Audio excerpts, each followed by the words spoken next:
अस्सलामुअलैकुम students next जो हमारा लेक्चर है क्लास 9 से chapter number 9 that is transfer of heat and topic is 9.6 that is radiations. Students हम लोग इस चैप्टर में बेसिकली ट्रांसफर ऑफ हीट को जो है वो स्टडी कर रहे हैं और अभी तक हमने दो मेथड्स पढ़े हैं जिसमें एक था कंडक्शन जिसमें कि without actual movement of the particles of the medium जो आपका सॉलिड था उसके जो पार्टिकल्स हैं उनकी एक्चुअल मूवमेंट नहीं थी बट जस्ट उनकी वाइब्रेशन से जो रेडिएशंस थी या जो हीट थी आपकी वो क्या करती थी ट्रांसफर होती थी। एक पॉइंट से दूसरे पॉइंट तक हीट जो है वो through out the material transfer कर जाती थी। देन हमने सेकंड मेथड स्टडी किया दैट वाज कन्वेक्शन और कन्वेक्शन के अंदर ये था कि जो लिक्विड और गैसेस के लिए था मेथड बेसिकली और उसमें गैसेस या लिक्विड्स हीट अप होते थे, अपनी जगह को छोड़ते थे, मॉलिक्यूल्स एक जगह से दूसरी जगह ट्रांसफर कर जाते थे और actual movement of the particles की वजह से क्या होता था कि हीट जो है वो एक जगह से दूसरी जगह ट्रांसफर होती थी। अब स्टूडेंट थर्ड मेथड एक हमारे पास है that is called the radiations. Radiations ऐसा प्रोसेस है जिसमें जो हीट ट्रांसफर होती है वो विदाउट एनी मीडियम होती है। यानी अब इस टॉपिक के अंदर या इस हमारा जो मैकेनिज्म है इसके अंदर हमें जो रेडिएशंस हैं उनको मूव करवाने के लिए किसी भी तरह का कोई भी मीडियम जो है वो रिक्वायर्ड नहीं होता। यानी कि विदाउट एनी मीडियम हमारे पास हीट जो है वो एक जगह से दूसरी जगह तक ट्रांसफर करके जाती है। तो इसको हम डिफाइन करते हैं द फिनोमिना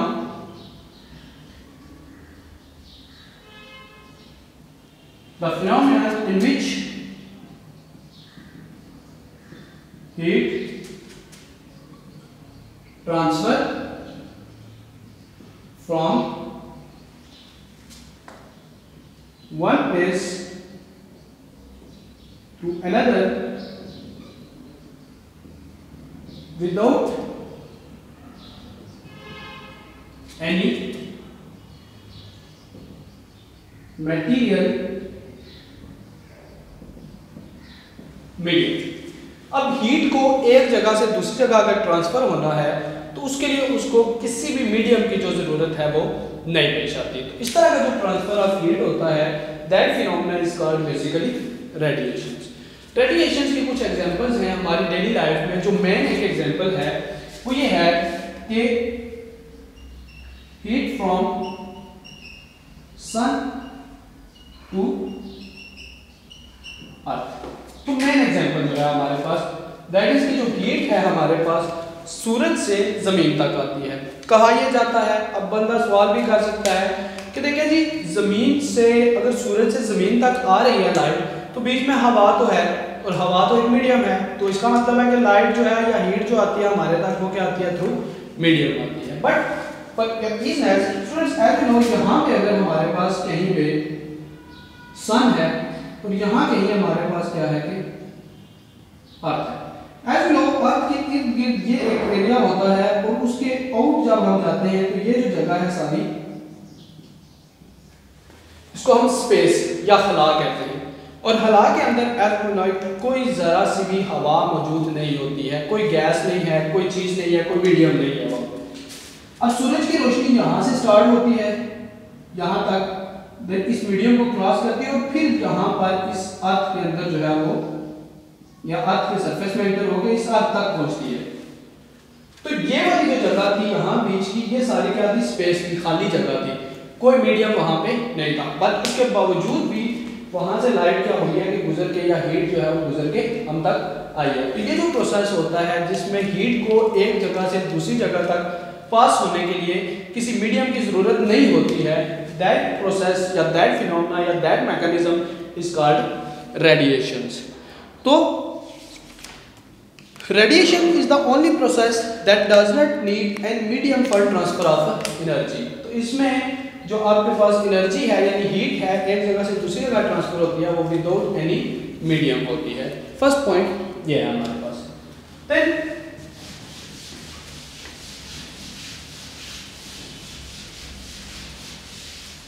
अब रेडिएशन प्रोड्यूस क्यों होती है?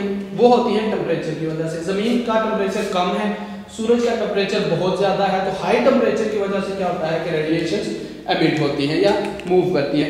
Radiations radiations emitted by a body due to temperature are called thermal radiation। वो रेडिएशन जो कि ड्यू टू टेम्परेचर जो है वो हमें मिलती हैं, that are called the thermal radiation. Students, बेशुमार बॉडीज हैं हमारे आसपास, डिफरेंट मटेरियल्स पड़े होते हैं, रेडियो एक्टिव मटेरियल्स भी होते हैं, या डिफरेंट बेशुमार चीज़ें हैं जो कि हर वक्त जो है वो क्या करते हैं, रेडिएशंस एमिट करते रहते हैं। उसमें कुछ रेडिएशंस होती है जो कि हमें नज़र आती है और कुछ रेडिएशंस होती है कि जो हमें नज़र नहीं आती हैं। तो ऐसी ही रेडिएशंस वो जो हमारे पास कुछ हैं, वो बेसिकली क्या है कि आपके पास किसी भी बॉडी का कोई भी टेम्परेचर हो सकता है, लो टेम्परेचर के ऊपर भी रेडिएशन एमिट होती है, हाई टेम्परेचर के ऊपर भी रेडिएशन होती हैं। तो इररिस्पेक्टिव ऑफ द मेथड या irrespective of the temperature, radiation जो है वो हर टेम्परेचर के ऊपर किसी भी बॉडी से एमिट होती रहती है। जब टेम्परेचर लो होता है, at low temperature, first at all temperature radiations emits, कि हर टेम्परेचर के ऊपर जो है वो रेडिएशंस क्या होती हैं, एमिट होती हैं। तो अगर आपके पास लो टेम्परेचर हो, thermal radiation from a body take place at all temperature, the visible radiations are emitted translate light. Number 1,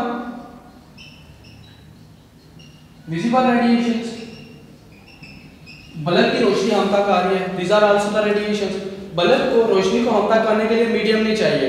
अब वैक्यूम के अंदर भी बल्ब जला दे तो वहां पे भी आपको रोशनी मिलेगी जहां पे कि हवा होगी ही नहीं। तो बल्ब से जो हम तक रेडिएशन आती है वो क्या होती है, विजिबल होती है, हम उनको देख सकते हैं। उसके बाद कुछ रेडिएशंस होती हैं, the radiation less less energetic than light. फिर ये विजिबल कौन सी है, बेसिकली हम कह सकते हैं लाइट है। नंबर 2 है रेडिएशंस लेस एनर्जेटिक देन, कुछ रेडिएशंस होती हैं जिनकी एनर्जी लाइट से क्या होती है, कम होती है। ऐसे रेडिएशंस को हम इंफ्रारेड रेडिएशंस कहते हैं। और नंबर 3 आपके पास रेडिएशन की टाइप होती है, that is more energetic than, कुछ रेडिएशन होती हैं जो कि लाइट से ज्यादा एनर्जी होती है जिनकी, और उनको हम जो है वो यूवी रेडिएशन यानी अल्ट्रावायलेट रेडिएशंस कहते हैं। तो रेडिएशन की 3 टाइप्स होती हैं। वो रेडिएशन जो कि विजिबल होती है हमें, यानी लाइट की रेडिएशंस, कुछ रेडिएशन जिनकी एनर्जी लाइट से कम होती है, that are called infrared radiations, और जिनकी एनर्जी लाइट से ज्यादा होती है उनको हम जो है वो अल्ट्रावायलेट यानी कि यूवी रेडिएशंस कहते हैं।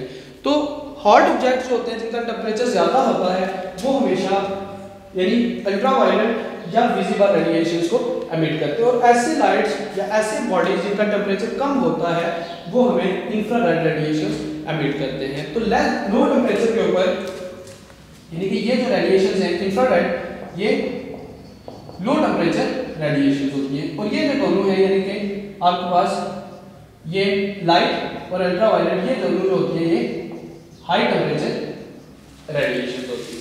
तो स्टूडेंट्स, रेडिएशन जो है वो बेसिकली कुछ चीज़ों के ऊपर डिपेंड करती हैं, वो बेसिक क्या है वो हम देखते हैं।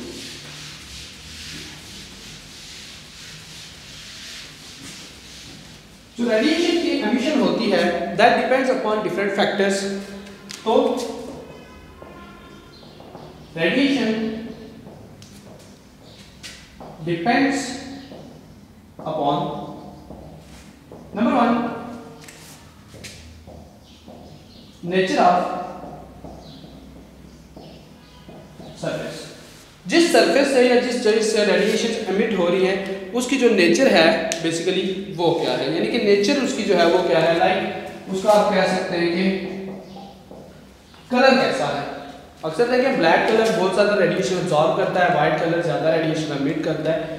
तो इन दैट केस नेचर अगर कैसी होगी, नेचर के ऊपर डिपेंड करता है कि किस बॉडी से रेडिएशन ज़्यादा आएंगे और किस बॉडी से रेडिएशन जो है वो कम आएगी।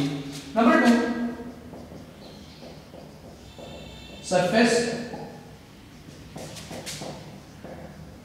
टेम्परेचर, हाई टेम्परेचर है तो ज्यादा रेडिएशन एमिट करेगा, लो टेम्परेचर है तो कम रेडिएशन एमिट करेगा। And number 3 area of surface. एक बड़ी थाल के अंदर आप चाय डालें, ज्यादा धुआं निकल रहा होगा उसका, ज्यादा रेडिएशन, एरिया क्या है ज्यादा है, रेडिएशन भी ज्यादा होंगी, और अगर एरिया कम होगा तो रेडिएशन भी उसके साथ क्या होंगी, कम ही जो है वो एमिट होती है। तो ये बेसिकली 3 फैक्टर्स हैं जिनके ऊपर रेडिएशन की डिपेंडेंस है या रेडिएशन की एमिशन जो है वो डिपेंड करती है। आफ्टर दैट स्टूडेंट्स, इसकी हमारे पास कुछ एप्लीकेशंस हैं, that is topic 9.7 applications of radiation. तो एप्लीकेशन ऑफ रेडिएशन यानी कि रेडिएशंस की जो हमारी डेली लाइफ में एप्लीकेशंस आती हैं वो क्या थे। नंबर 1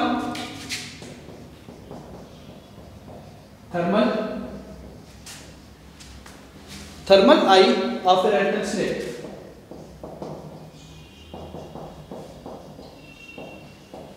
ये एक नेचुरल इसकी एप्लीकेशन है। रेटिनल स्लेट जो होता है चूहे खाने के लिए, सांप चूहा खाने वाला, उसकी कोई उस तरह से आंख नहीं होती स्टूडेंट्स। उसकी जो नोज होती है, नोज के ऊपर एक सेंसर होता है जो कि रेडिएशंस हर वक्त आगे पीछे मूव करता है, रेडिएशंस को डिटेक्ट कर लेता है। जब उसके एक खास मदार होता है या जो उसका एक रीजन होता है, जब उस रीजन के अंदर कोई स्नेक आता है तो वो उस सेंसर की मदद से उसको सेंस कर लेता है, रेडिएशंस की मदद से क्या करता है, उसको सेंस करता है, झपट के जो है और जस्ट उसको क्या करता है कि पकड़ लेता है। तो बेसिकली रेडिएशंस की मदद से या रेडिएशंस की वजह से ही उसकी जो रेटिनल स्नेक होता है वो किसी अपने शिकार को डिटेक्ट कर पाता है, देन उसको कैच करता है। तो ये बेसिकली फर्स्ट नेचुरल एप्लीकेशन है जो कि रेडिएशंस के ऊपर बेस करती है। Number 2 metal as a reflector. Metal as a reflector. Aluminium से सरफेस के ऊपर एल्यूमिनियम की तय लगा दी जाती है, छत के ऊपर, फ्लोर के ऊपर एल्यूमिनियम। होता क्या है कि जब दिन का टाइम होता है तो दिन के टाइम में लाइट आती है, एल्यूमिनियम सरफेस के ऊपर पड़ेगी और एल्यूमिनियम सरफेस के ऊपर पड़ने के बाद रिफ्लेक्ट हो जाएगी, सारी की सारी लाइट वापस चली जाएगी। इनसाइड का जो माहौल होगा, जो इनसाइड रूम होगा आपका, वो क्या रहेगा, कोल्ड रहेगा, क्योंकि उसमें रेडिएशन इतनी इंटर नहीं होंगी। जो रेडिएशन आ रही थी एल्यूमिनियम ने क्या किया, उनको रिफ्लेक्ट बैक कर दिया।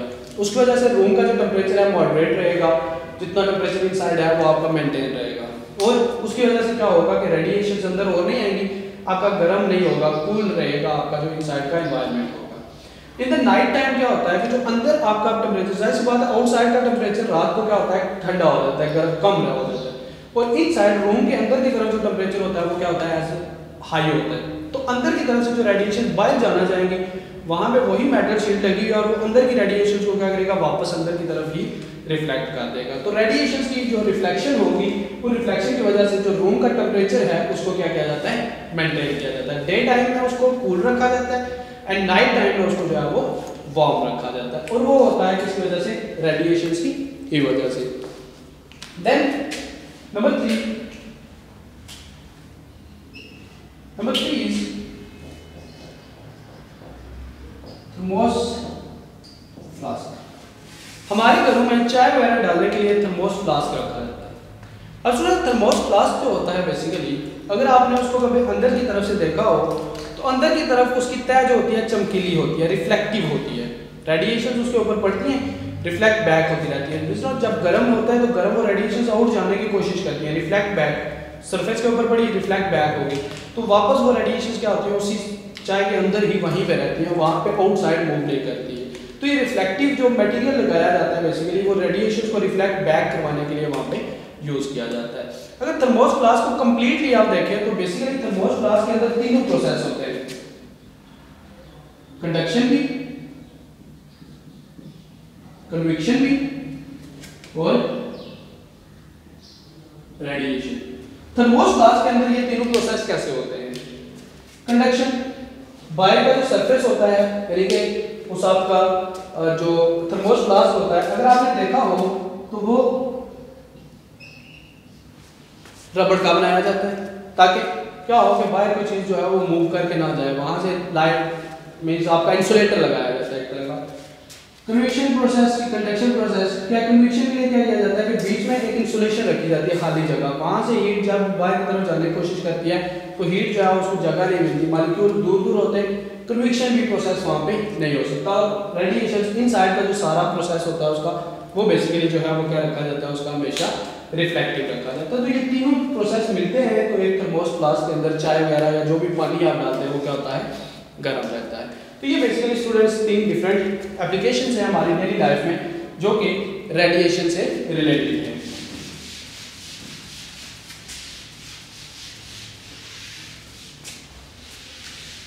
इसी के साथ एक छोटा सा टॉपिक है जो कि है good and bad absorbers. Good and bad absorbers.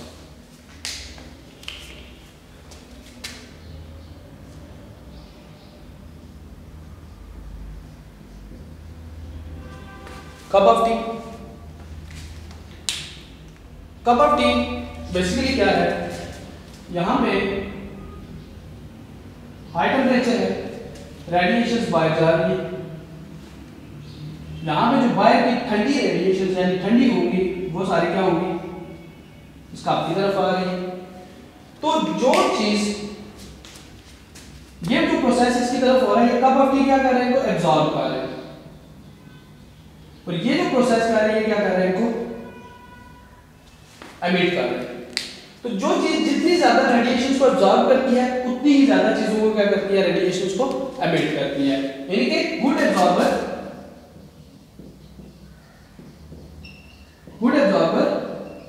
Will be a good emitter.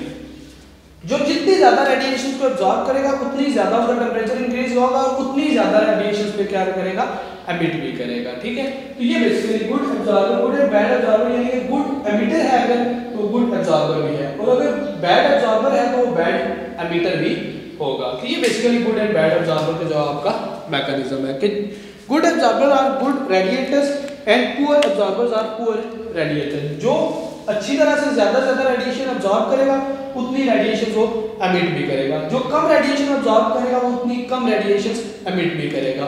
तो good absorber is a good radiator and good radiator is also a good absorber, और bad radiator is a bad absorber also. ठीक है, तो ये basically आपका एक बहुत सा टॉपिक है।